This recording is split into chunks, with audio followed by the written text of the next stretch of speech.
Hey, what is up guys? This is Norman 3000 and today we're going to give you a retrospective of the Stapon S8. So after 6 months with the Stapon S8, was the initial expensive cost worth it? For me, yes, very much so.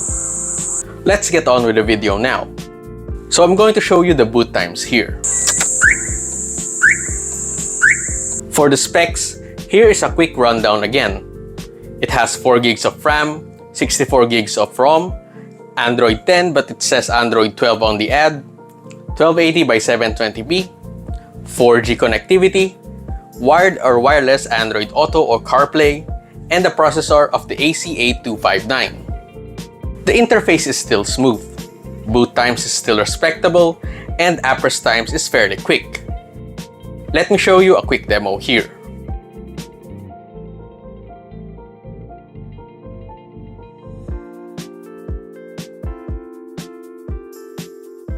It will not be as fast as your Samsung Galaxy S21 or above, but it gets the job done. You have the option to purchase a 360 camera kit, but again, there are not a lot of skilled electricians to install this. For my use case, it has not changed. The Stapon S8 has been used for navigation, music, online, offline, or Bluetooth, and reverse camera. And after 6 months, it still does those things well. The big 9-inch screen is really helpful when reversing. Unlike on our Innova, which has the reverse sensor, the Jimny has none, so this is a great guide for reversing.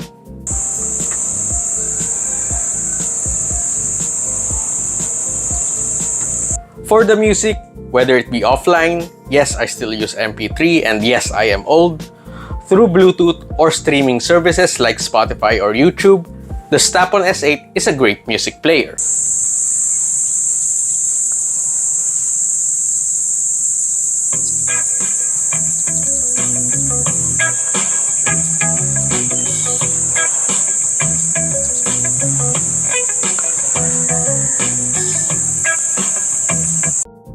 You can also use YouTube or Netflix, but this is prohibited under the Anti-Distracted Driving Act. The star of the show is definitely Google Maps or Waze. The included GPS, built-in SIM tray to enable cellular connectivity, and the general snappiness make this a very much worthy travel companion. You can also download maps for offline use.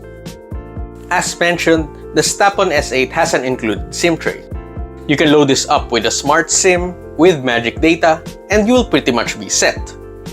You can even share the data as the Stapon S8 can act as a hotspot. Last would be the Android Auto capability. Android Auto is a great tool for older people as they only need to connect via cable or Bluetooth to their smartphone. Of course, as with everything, this is not perfect. There are still a few nitpicks that I want to share. Most of these are my initial gripes as well. First is the Android version. It says Android 12 on the ad, but this is Android 10. This does not affect the performance. Second, for vehicles with built-in remote, you need to buy a separate canvas. And on our Toyota Innova, the canvas reverses the buttons for next and previous. Last would be the price. It is a bit steep at about 10,000 pesos. And you have to find a technician skilled enough to install this. You can install this yourself, of course, if you have the right skill set. So, asking the question again, was it worth it? As said earlier, yes. Considering the performance and how useful it has been for me as a travel companion, very much so. Do you need an Android head unit? No, of course not. This is more of a convenience rather than a necessity.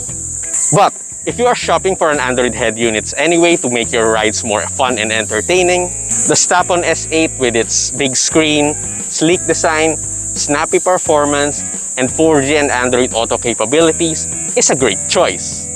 Considering the alternatives, 1.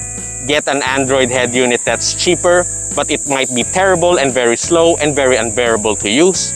And the second one may be going to Growl or Navitopia, where the prices are very expensive. For the same configs of 4 gig and 64, it's not hard to see that the price is about 25,000 pesos, which is much more expensive. I'm not really comfortable shelling out that much. With those in mind, the Stapon S8 does feel like a better alternative. And that is where I leave you at today. Thank you so much for watching, guys. Consider like, sharing, and subscribing if you found this useful. This has been Norman 3000. See you soon, and safe travels.